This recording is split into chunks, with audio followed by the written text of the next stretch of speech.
the cruisers were supposed to range out ahead of the fleet, and we were supposed to find the enemy. And then to extend the range of their ships, we would have these planes, and they would get out ahead of us. It was called an SOC, Scout Observation, made by Curtiss. The nickname for it was the Seagull. The ship started making a starboard turn to create a slick, and the pilot had to be coming in at precise time so that he can land in that slick. And you see, he's just bouncing a little bit, and the waves are not affecting him. There's a spring-loaded device there that catches on the sled, and then you train your aircraft crane around, and the man in the back seat hooks it on, and you pick the plane up, and you put it down on top of a catapult. They use those planes for a lot of other things too. When you were firing at the beach and you didn't know where your projectiles were landing, you had to do what they call spotting. And these pilots were trained to spot, to tell us where the projectiles were landing so that we could adjust the angle of fire.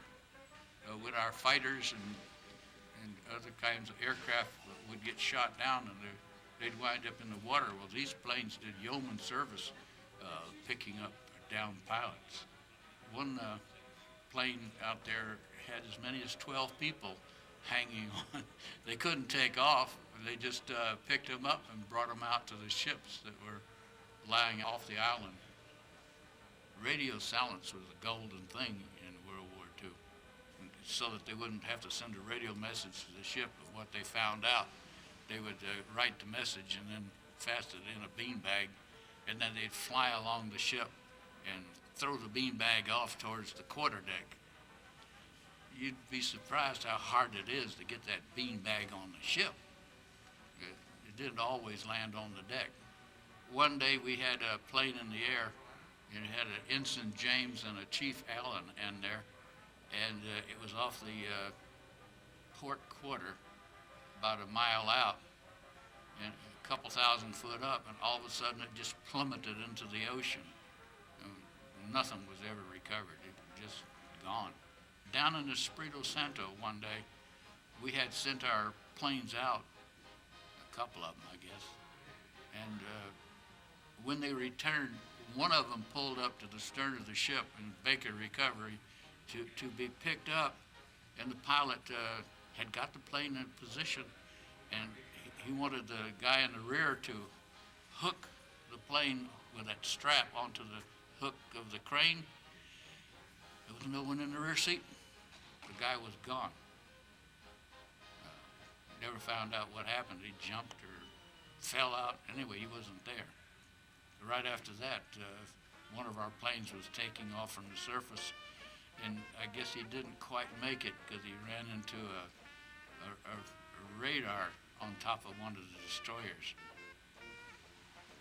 You know, those radars in those days were great big, we called them bed springs because they were rectangular shaped. They were big things, and they would rotate. Anyway, he ran into it. The plane got up into the air all right.